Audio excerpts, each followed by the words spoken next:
Good day, Bashar. Speak up and be bold. Oh, I will. Good day. Good day. And your vote? Is for clarity. All right. Proceed.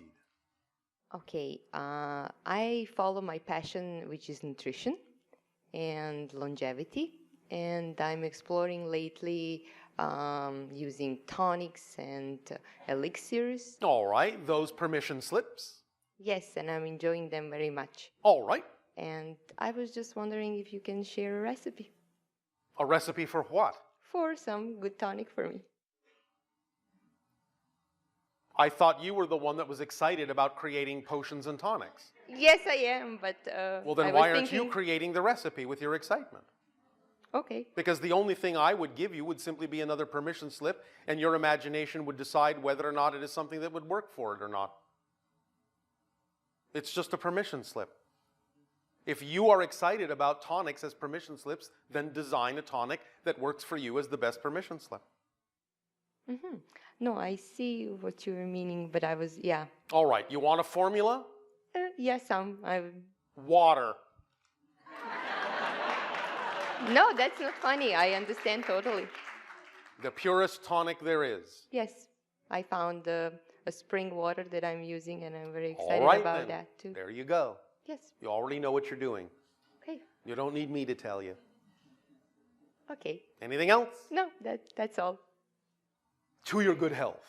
Thank you very much.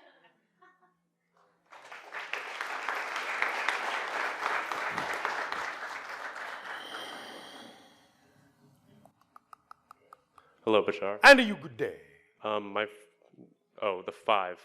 That's what I think. Yes, thank you for your vote. I just agree because I've noticed that this room is fairly intelligent, so I just agree with everybody in the room. Oh, notice he said the room is intelligent, but not the people in it. The collective consciousness. All right, thank you. My first question is, do we live in a simulated reality? You're the one creating it. So in a sense, yes. Okay. Can you elaborate a little more? You are simply consciousness. Everything that's going on that you think is external is happening in your consciousness. There is no outside. Not really. Isn't that a simulation? Yeah. Well, there you go. Okay, next question. You said we're third density beings. You are moving into fourth density, yes. That is ascension. Yes. And I've noticed a disassociation with some of my friends and family. Yes. A natural symptom of moving into a different frequency that they may not choose to be compatible with. And I would just like to make a statement here. All right. At first I was afraid of it, Yes. but I continued along the path because, I don't know, some part of me felt it was right. All right. And then I saw my friends and family changing in a more positive way. All right. What you saw was, again, you shifting to a reality where the versions of them that exist in that reality are more in alignment with the changes you made within yourself. It's not the same individuals. And I want to know how I could amplify that frequency. Keep acting on your highest excitement to the best of your ability with absolutely no insistence on the outcome. That's the only formula that's necessary. If you don't want to believe it's that simple, you don't have to, but it is. Okay. Does that help you? Yeah. And it's kind of hard to word this one, but all right. Through ascension, will we get essentially superpowers? Like what we would consider superpowers today, like telepathy and telekinesis? Yes. Yes? Because those are the things that are the representations of certain vibratory levels. And acting on our highest frequency, if we figure out how to master these, we can make these more powerful if we amplify our frequency. Mastering them simply is the natural side effect of acting on your highest joy. Okay. It comes naturally. Okay. As you expand your vibration, as you increase your frequency, these things come naturally. They are natural attributes within you when you exist at a certain frequency domain. Cool. Whatever temperature you want. I personally have never done psychedelics. I'd like to get that out there, but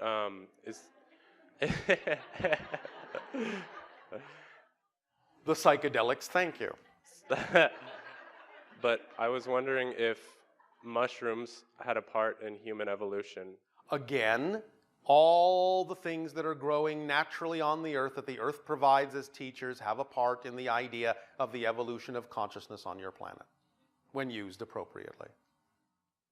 And I heard one of your teachings, I don't know what to call it, about marijuana being the gateway drug. Yes. To your mind, not Yes. to other drugs. Yes. It is, again, the idea of a particular vibration that represents the threshold between physical and non-physical reality that we call the template level reality or the blueprint level reality, where, in a sense, your consciousness designs the physical experiences that you will have. Therefore, that particular teacher is capable of producing a vibration that allows you to reconsider and rearrange the idea of the blueprint in your life. Okay. So it's essentially it's like eating consuming a frequency. Yes, everything is frequency. Everything is resonance, no matter whether it is represented chemically or not, because that's just a physical symbol of an energy. Okay. And I've noticed a lot of similar movements towards extraterrestrials, but my biggest concern with all of them is they all seem to be strong in their beliefs, and I'm worried that they won't find unity until the time comes. So what? If that's the path they have chosen, that's the path they have chosen. And besides which, all beliefs are true anyway, in their own relative realities. It's just hard for me to accept that my beliefs aren't the right ones. But Why? They're the right ones for you. How can they possibly be the right ones for anyone else, since you are not anyone else? I am everyone else. You are your version of everyone else. Okay. One last question. Yes. Or statement. Yes. Just word. Stonehenge. Yes. Can you? What was the purpose of it, and why was it put there? Well, you already understand its astronomical significance. To a degree. All right. Well, the idea, again, is that there were certain cataclysms that happened upon your planet that, in order to understand how perhaps to change that vibration in the future, certain edifices were created that allowed for the possibility of understanding cycles more precisely, so that vibrational cycles could be aligned with in such a way as to allow for a smoothing out of certain expressions that were catastrophic in the past. Does that translate into your language correctly? For most people. Not for you? No. The idea of building something that focuses you on the idea that there are cycles in your reality, cycles of precession, cycles of progression, cycles of change and shift that are regular cycles. Once you get in touch with the fact that these cycles exist in a very precise mathematical relationship, you can key into the vibrations of those cycles with your consciousness. In thus then focusing on those cycles with consciousness in a certain way, you can actually harmonize with those cycles to such a degree that you can actually change the way events unfold on the planet. Okay, that clarifies. Is that a clearer explanation? Yes. Thank you. One last question. 2012, it was a changing in the Earth's energy, but could you explain how? Well, as we have said, first of all, it is a tipping of the scales from the collective energy of your civilization going from slightly more negative to slightly more positive. And now you can snowball that positive energy into something greater. So you've tipped the scales. You've crossed the threshold. It is also, or was, the end of what we call the quarantine from extraterrestrial civilizations coming to your world. It doesn't mean we'll all land all at once, but it means that now the idea of exactly when the appropriate timing for open contact will occur is completely in your hands, and none of our laws will now prevent it since you are no longer under quarantine. So now we're at your mercy. We are very merciful. No, what we have actually told you is that we are taking our cue completely from you. You're the ones who will determine when we all meet. It has nothing to do with us. All we were doing is taking a hands-off policy so that we would, in that sense, not in any way, shape, or form intervene in your process. But now your process has progressed to the point where it's not an issue about us intervening. It's an issue of whether you have decided you are actually truly ready for such interaction. We are taking our cue from you, utterly. If you say you're not ready, we will not come. As a planet? Well, as at least a certain percentage of the collective. It doesn't necessarily require that every single being on your planet agree that there should be open contact for there to be enough of a mass consensus for it to begin to occur. But again, of course, remember that as it begins to occur, the acceleration in shifting from one parallel Earth to another will accelerate in such a way that we will thus then simply all shift to a parallel reality where there are versions of more and more and more and more people in those parallel Earths that are in favor of open contact. So it won't be the same people anyway. Okay. Does that make sense? Yeah. All right. Thank you. Thank you.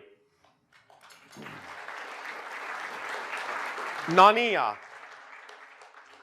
what is your time frame? We just have a few moments left. And we did have a question from our Ustream listeners. All right. If we have time for that. Go. How can we tell what the higher self has planned for us? Can it be renegotiated? Actually, in a sense, yes, it can. And the way you can tell, as we said, is that the greatest challenges that you face in your life, they usually are representative of the themes that you chose to explore from the perspective of the higher self. Once you understand that, and once you utilize those challenges in the way that allows you to transform them in a positive sense, then if you choose to use up the theme that you've decided on exploring to begin with, you can choose to continue and explore other themes. You can renegotiate the contract. So basically, you still have to transmute what you agreed to explore first before Unless one of the things you agreed to explore was the transmutation of the original contract. Then you don't have to. Then you wouldn't. But don't get all caught up in that. That's not true for most of you. Okay. Does that help? Does for me. Remember, you did know what you were doing when you chose the path you chose. Even though now in this day and age you have far greater flexibility than you allowed yourselves in what you would call the past, including the ability to renegotiate these ideas, still, for the most part, you knew what you were doing when you chose the path you chose, and those are generally the themes you do actually wish to explore. But you can add things to them. You can do them very differently now than you used to.